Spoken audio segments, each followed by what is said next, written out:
നമ്മളൊക്കെ ജീവിതത്തിൽ ഒരുപാട് ആളുകളെ ഇങ്ങനെ ചേർത്ത് പിടിക്കാറുണ്ട്.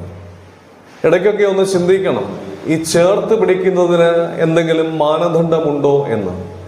ചിലപ്പോൾ ഒരു മനുഷ്യന്റെ സമ്പത്ത് കണ്ട് നമ്മൾ അവനെ ചേർത്ത് പിടിക്കാറുണ്ട്. പാവപ്പെട്ടവനാണെങ്കിൽ അവനെ അവഗണിക്കുകയാണ് സാധാരണ ചെയ്യുന്നത്.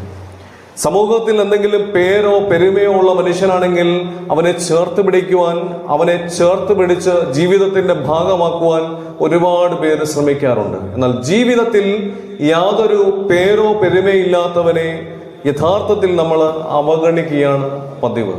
ഈ അടുത്ത കാലത്ത് ഒരു സ്ത്രീ കണ്ണുനീരോടുകൂടി ഞങ്ങളോട് പങ്കുവച്ച ഒരു സംഭവം. കോതമംഗലത്ത് താമസിക്കുന്ന ഒരു സ്ത്രീയാണ്. അവരുടെ ഭർത്താവ് മരണപ്പെട്ടു. 2 പെൺകുട്ടികളാണ്. വീട്ടിലെ ഉപജീവനത്തിന് വേണ്ടി മെഴുകുതിരി കച്ചവടം നടത്തിയാണ് ഈ സ്ത്രീ ഈ കുഞ്ഞുങ്ങളുടെ പഠിത്തം, വിദ്യാഭ്യാസം മുന്നോട്ട് കൊണ്ടുപോകുന്നത്.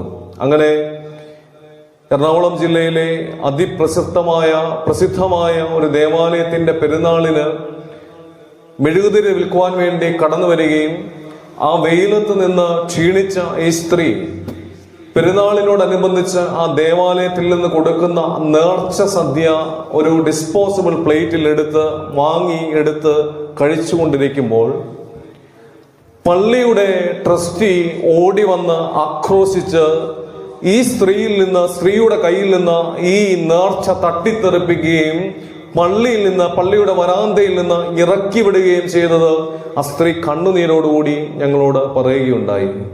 പ്രിയപ്പെട്ടവരെ, മനുഷ്യനെ മനുഷ്യനായി കാണുകയും അവന്റെയും എന്റെയും ശരീരത്തിൽ കൂടി കടന്നുപോകുന്ന ഒഴുകുന്ന രക്തത്തിന്റെ നിറം ചുവപ്പാണ് എന്ന ബോധ്യവും ജാതിയുടെയും മതത്തിന്റെയും വർഗത്തിന്റെയും പേരിൽ മനുഷ്യനെ വേർതിരിക്കുവാൻ സാധിക്കുകയില്ല എന്നും ഈ ലോകം ഇനി പഠിക്കുന്നത് എന്ന ശാന്തമായിട്ട് ഒന്ന് ചിന്തിക്കുന്നത് നല്ലതായിരിക്കും.